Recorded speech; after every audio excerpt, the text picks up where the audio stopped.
Una vez más nos encontramos por estos medios, orillados todavía por la pandemia que nos ha encerrado, pero podría decirse que el templo se cierra, pero la iglesia está siempre abierta. Y en este orden de ideas, queridos hermanos, hoy en la alegría de celebrar una gran fiesta, de las grandes fiestas litúrgicas de la iglesia, que tiene también una expresión de la religiosidad popular, y me refiero a la fiesta del cuerpo y la sangre de nuestro Señor Jesucristo, mejor conocida como la fiesta del Corpus Christi, o el cuerpo del Señor, el cuerpo de Cristo. Esta fiesta originalmente se celebra en jueves, haciendo un eco de el Jueves Santo, en que nuestro Señor Jesucristo instituyó la Eucaristía y el sacerdocio, la víspera de su pasión y antes de morir en la Santa Cruz. Esta celebración es la misma celebración, le llamamos originalmente la Pascua. El Señor celebró la Pascua con sus discípulos y les dio esa expresión incluso entusiasta: ¿cuánto tiempo he deseado celebrar con ustedes la Pascua?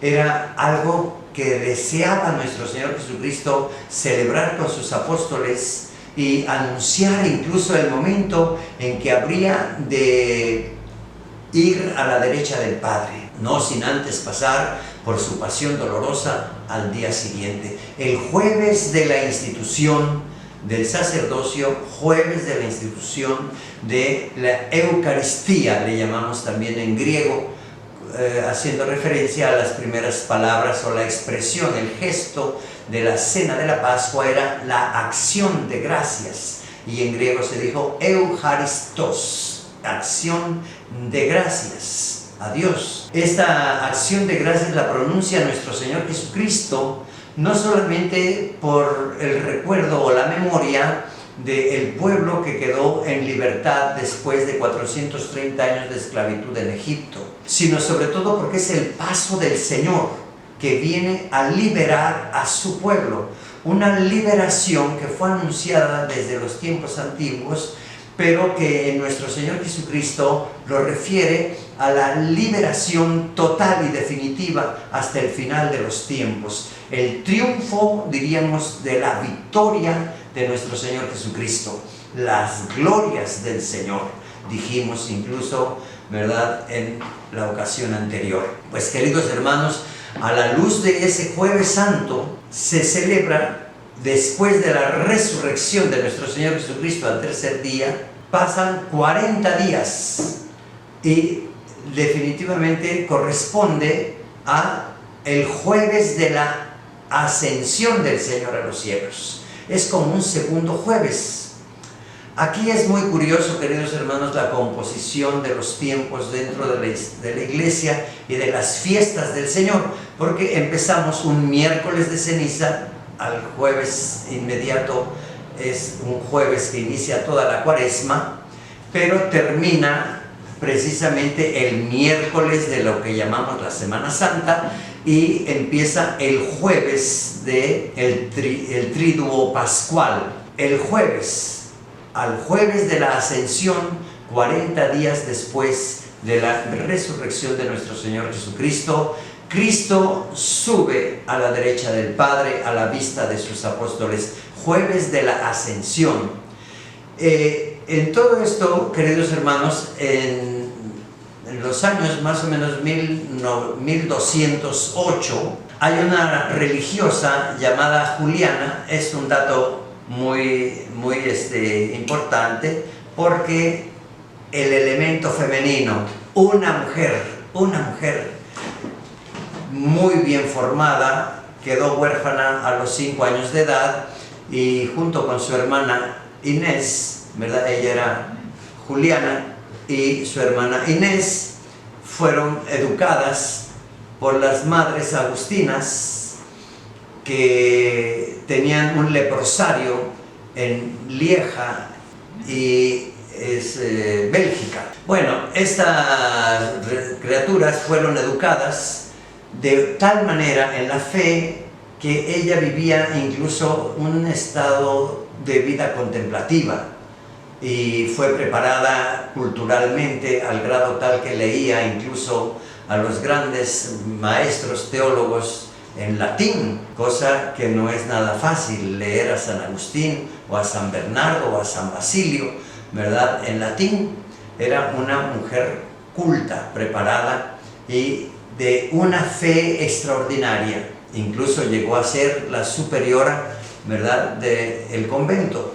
Pero ahí con las Madres Agustinas, formándose ella desde los 16 años de edad, llegó a ser religiosa, a poner su hábito, ¿verdad?, a hacer sus votos, y empezó a tener una serie de visiones cuando ella iba a la Santa Misa o al Sagrario, donde está la reserva del cuerpo de nuestro Señor Jesucristo.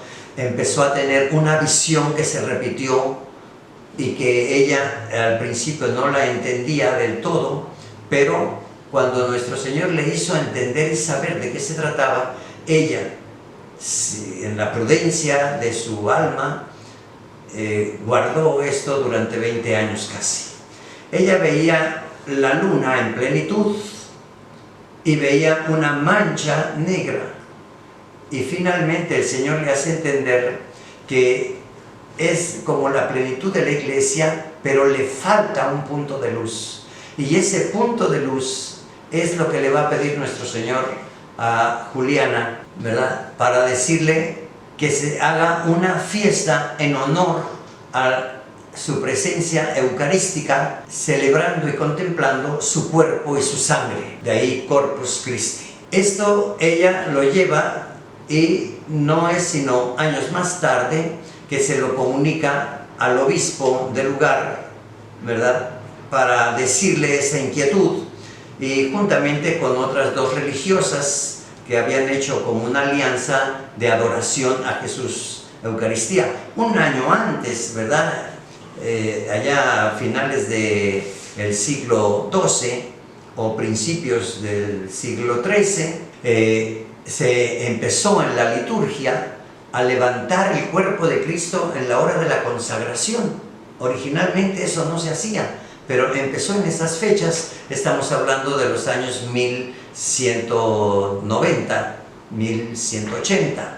Para el año 2008 y en los años siguientes ya se acostumbraba la elevación a la hora de la consagración. Ella le cautivaba ver cómo el sacerdote levantaba el cuerpo de Cristo y entraba en verdadera comunión contemplativa del cuerpo del Señor, y le gustaba estar en ese acto de adoración muchas horas frente al sagrario.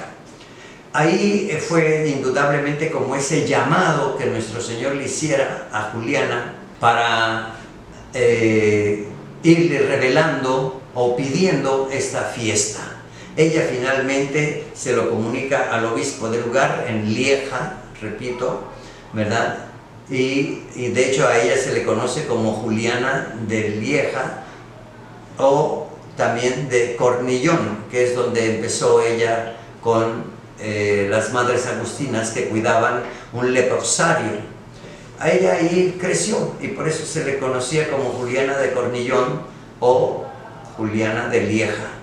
El obispo, después de mucho, acepta celebrar esta fiesta en su diócesis, ¿verdad? Y fue, diríamos, la primera procesión o la primera manifestación del cuerpo y la sangre de Cristo. Hay que decir que Lieja era como un emporio eucarístico donde iban incluso los grandes maestros de teología y de Sagrada Escritura para hacer grandes eventos.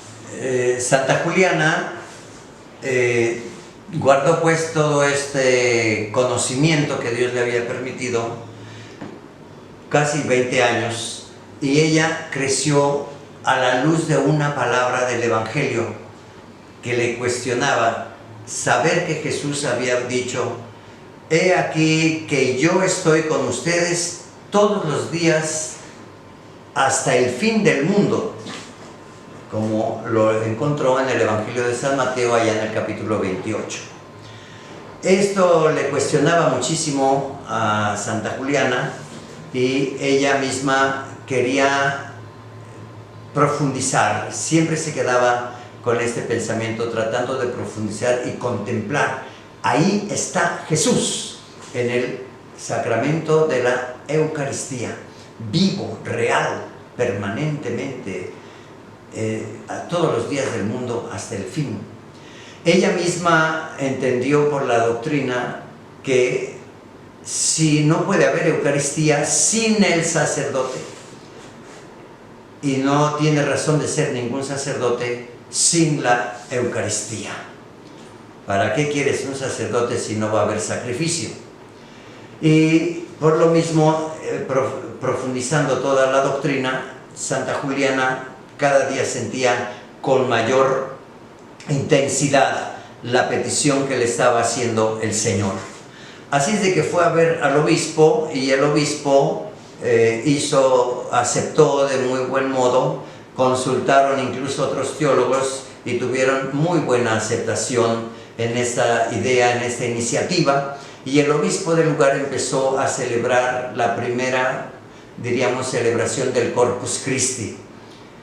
Estamos hablando del año 1258. Más adelante la tomaron a ella por una persona que le fallaba la cabeza, como siempre suele decirse o pasar, y tuvo que sufrir muchas penas. Ella misma dejó el convento, ¿verdad? Y se fue durante 10 años con las hermanas cistercienses, y ahí ella dio ejemplo de su vida con mucha humildad, pero eso mismo motivó más a la idea de solicitar con mayor interés, como si Dios se lo hubiera pedido. Tienes que librar muchos problemas, tienes que tener muchas pruebas, tienes que crecer más en la fe, tienes que vivir más en la oración para poder apreciar lo que te estoy diciendo, Juliana. Pero finalmente conoció, en los tiempos en que estuvo con las agustinas, a un sacerdote que era un archidiácono, que se llamaba Santiago Pantaleón de Troyes. Él finalmente llegó a ser papa y tomó por nombre Urbano IV, y fue Urbano IV el que dio incluso una bula, ¿verdad?, o un nombramiento para que se aceptara la fiesta del Corpus Christi como una fiesta para la Iglesia Universal. Y la bula de institución se tituló en latín, por sus primeras palabras, Transiturus de hoc mundo, el 11 de agosto de 1264. El Papa Urbano alude con discreción también a las experiencias místicas de Juliana, avalando su autenticidad, y escribe el mismo Papa: aunque cada día se celebra solemnemente la Eucaristía, consideramos justo que al menos una vez al año se haga memoria de ella con mayor honor y solemnidad. De hecho, las otras cosas de las que hacemos memoria las aferramos con el espíritu y la mente, pero no obtenemos por esto su presencia real. En cambio, en esta conmemoración sacramental de Cristo, aunque bajo otra forma, Jesucristo está presente con nosotros en la propia sustancia. De hecho, cuando estaba a punto de subir al cielo, dijo: he aquí que yo estoy con ustedes todos los días del mundo hasta el fin. Queridos hermanos, el Papa asimiló toda esta gran verdad, y más adelante, en la celebración de un concilio en Nicea, muy cerca de una ciudad de Orvieto, en Orvieto, un sacerdote titubeante en la fe, celebrando la Eucaristía, a la hora en que tiene que fraccionarse el cuerpo de Cristo, ¿verdad?, se deja una pequeña partícula en la sangre, en el cáliz, ¿verdad? Cuando él hizo esta fracción, salpicó de sangre y cayó en el corporal donde estaba la patena. Este corporal se conserva incluso hasta la fecha, ¿verdad? Se llama el Milagro de Bolsena, y el corporal se conserva en la catedral, ¿no? Y entonces el Papa le pidió a Santo Tomás de Aquino que fuera a observar todo eso y diera fe.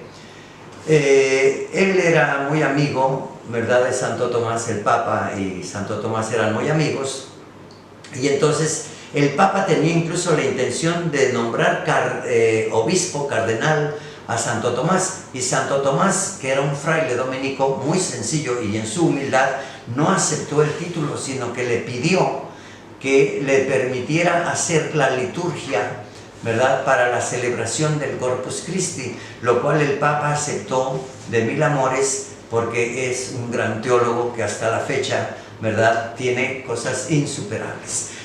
Santo Tomás formó incluso, ¿verdad?, entre las ideas teológicas y el poema, los poemas o la literatura, ¿verdad?, un verso que describe perfectamente bien las características de la Santa Eucaristía o la hostia consagrada.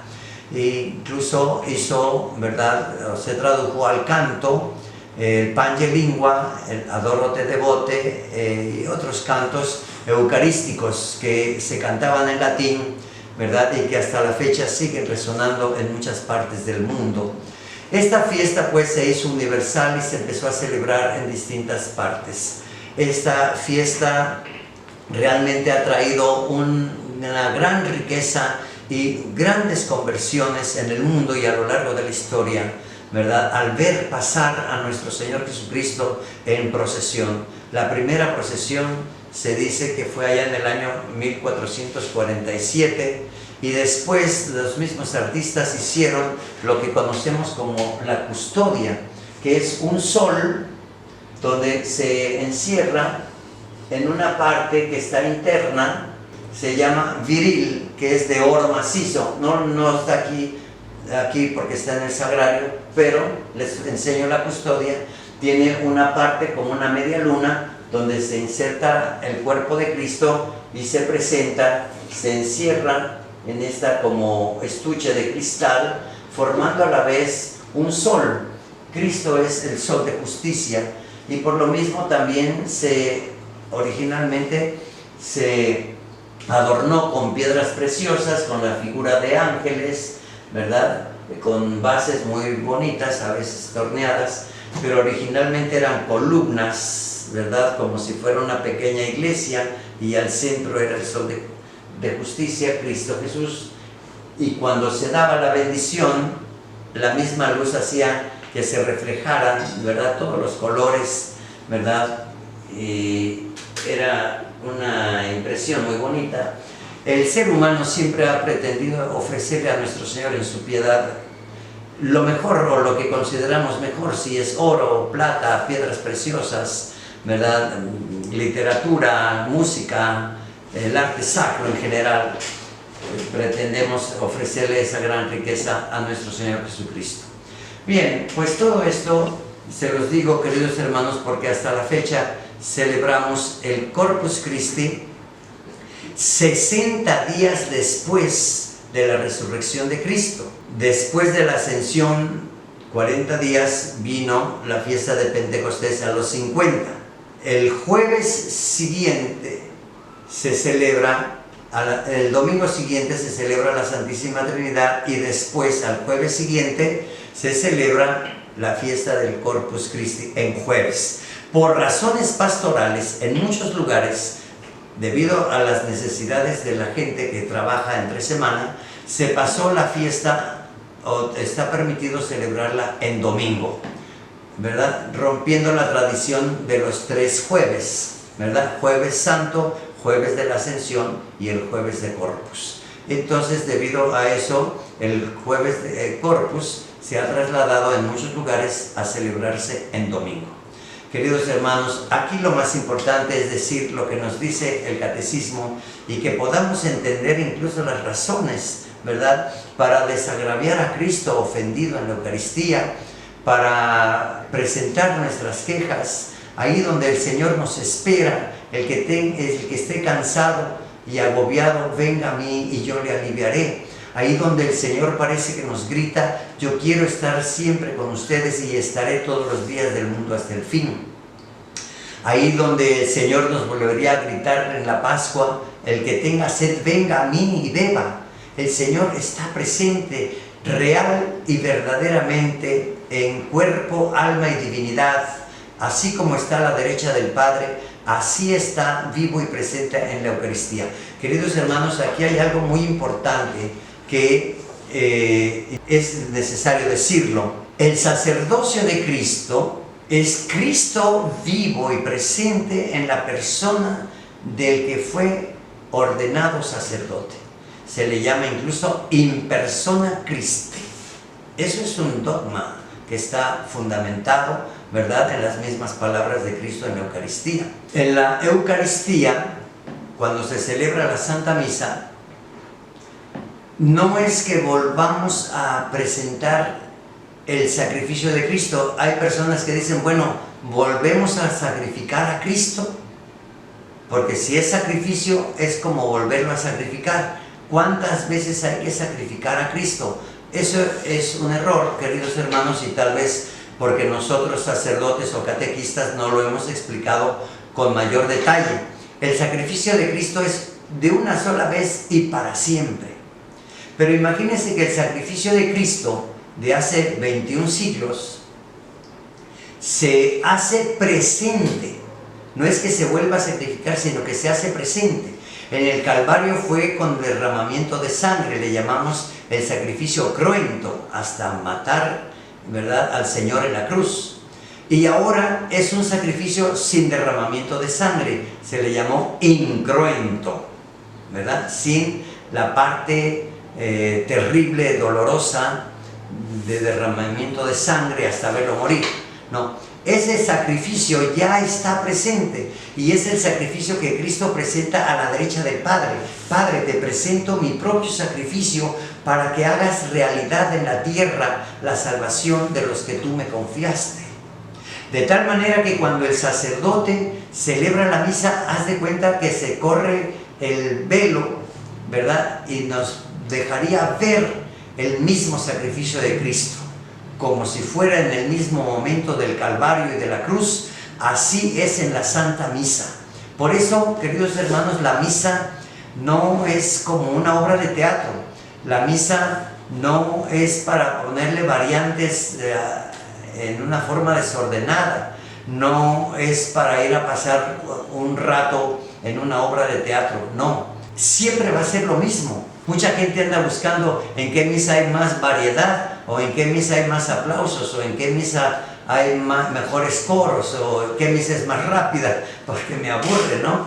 Y queridos hermanos, todo eso denota nuestra ignorancia, pero más que nuestra ignorancia, denota el que no hemos enseñado correctamente a nuestros hermanos, ¿verdad?, los fieles, el pueblo de los laicos, queridos hermanos, pero también acusa que no nos aplicamos cada uno de nosotros a estudiar el catecismo. Todo lo queremos hecho y elaborado, y aunque el Espíritu Santo suscita en nosotros la fe, ¿verdad?, decimos la fe del carbonero, del que no entiende nada, pero ahí está presente con Jesús, ¿verdad? Pero es necesario tener una fe también ilustrada. Para eso es el catecismo, y para eso hay que sentarnos también a reflexionar. No basta con lo que aprendemos de memoria, queridos hermanos. Necesitamos abrir los ojos del alma, los ojos de la fe, para poder contemplar, creer, adorar y servir a Dios que está en la Eucaristía. El mismo Jesús Redentor, que hace vivo y presente su sacrificio una y otra vez. Queridos hermanos, imagínense subir al ara del altar para decir, vamos a presentar el sacrificio del Cordero, ¿no? ¿Por qué lo quieres presentar? Por la quinceañera, por el que murió, por el que no tiene trabajo, por las autoridades, por esto, por lo otro, por todas nuestras necesidades. Que muera Cristo para que tú tengas lo que pides. Para mucha gente dice, no, Padre, que no muera Cristo. No, es que el sacrificio de Cristo ya está vivo y presente, y se repite y se actualiza en el momento en que el sacerdote celebra la Santa Misa. Y Cristo se hace real y verdaderamente presente en cuerpo, alma y divinidad. Vuelvo a repetir esa idea, ¿verdad? Para que quede tal como nos lo dice el Catecismo. Así como está a la derecha del Padre, así está vivo y presente en la hostia consagrada. Queridos hermanos, de esto hay muchos testimonios, muchísimos testimonios. El mismo milagro en Bolsena, donde el sacerdote celebraba la misa y al fraccionarla brotó sangre, está el testimonio del corporal con las manchas de sangre en la catedral, ¿verdad? Hasta la fecha. Queridos hermanos, si conocemos los milagros del anciano, ¿verdad? Y de muchos lugares, incluyendo 2 o 3 que hay en México y en América, ¿verdad? Hay milagros eucarísticos. Pues queridos hermanos, basta y sobra con que usted vea en el internet milagros eucarísticos y se va a llevar una gran sorpresa, o como nos lo ha dicho nuestro gran amigo, ¿verdad? Y maestro, médico ilustre, ¿verdad? El doctor Castañón. Pues queridos hermanos, testimonios hay muchísimos, y un testimonio que pudiera yo darles, queridos hermanos, es cuando aquí en Puentejula, ¿verdad?, presentamos el cuerpo de Cristo en la hostia consagrada. Mucha gente que trae manifestaciones demoníacas pega de alaridos y de berritos que incluso hay que amarrarlos y sujetarlos porque les causa horror ver el cuerpo de Cristo. A mí me llama mucho la atención que el demonio tiene mucha fe, lo que a nosotros nos falta, queridos hermanos, para doblar nuestra rodilla, para hacer un acto de adoración, de postración, de amor, de gratitud a Cristo en la Eucaristía, en la Santa Misa. Si lo tuviéramos siempre más presente, les aseguro, queridos hermanos, que no quisiéramos separarnos del altar y no quisiéramos separarnos de la Eucaristía, y nos prepararíamos con gran entusiasmo para recibir a Cristo vivo, que tanta falta nos hace, y que además en ello mismo está una gran promesa: el que coma mi cuerpo y beba mi sangre, ese tendrá vida eterna. El que coma mi cuerpo y beba mi sangre, yo mismo le resucitaré en el último día, porque mi carne es verdadera comida y mi sangre es verdadera bebida. Como diciendo, hay falsas comidas, hay falsas bebidas, pero esta es verdadera comida y verdadera bebida. Queridos hermanos, meditemos un poco lo que ya conocemos en la fe. Todos tenemos un poquito del conocimiento del catecismo y creo que nos hace falta profundizarlo, pero más que profundizarlo en la memoria, en la razón o en el entendimiento, vívelo, haz ese acto de fe y no te separes nunca de Cristo, ¿verdad? Que la Iglesia nos lo presenta para que vivamos un día, al menos al año, en que podamos solamente meditar estas cosas. El Corpus Christi, que pase al frente de nuestras casas, bendiciendo nuestro pueblo, bendiciendo nuestras familias, ¿verdad? ¿Cuántas veces escuchamos en nuestros días, ahora con la pandemia, cómo algunos sacerdotes hasta en helicóptero, en avioneta, han pasado por encima de las ciudades con la custodia, ¿verdad?, y llevando a nuestro Señor Jesucristo, pidiéndole y suplicándole que retire la pandemia? Queridos hermanos, aunque no salgamos para vivir en la obediencia de lo que tenemos ahora, ¿verdad?, pues queridos hermanos, eso no limita, porque si el sacerdote celebra en el altar, la gracia de la Santa Misa inunda toda la tierra. Y el que ve y mira a través de estos medios de comunicación la Santa Misa, el Papa Francisco nos garantiza que está recibiendo a Cristo en su casa, está recibiendo el pan de la palabra y de la predicación de la Iglesia, y está haciendo un acto también de fe para contemplar a Cristo mientras el sacerdote celebra la misa y hacer ese acto de adoración, o para hacer nuestra comunión espiritual. Señor Jesús, yo creo firmemente que estás vivo en cuerpo, alma y divinidad en la hostia consagrada, y te adoro, ¿verdad? Y me postro ante ti y pongo mi vida en tus manos, Señor. Haz de mí lo que tú quieras. Estoy seguro en tus manos. Y Deseo ardientemente recibirte en mi corazón, mas no pudiendo hacerlo ahora sacramentalmente, ven al menos espiritualmente a mi corazón. Y como si ya te hubiese recibido, te amo y me abrazo y me uno todo a ti. Señor, no permitas que me separe jamás de ti. Amén. El Señor les bendiga, hermanos, en el nombre del Padre, del Hijo y del Espíritu Santo.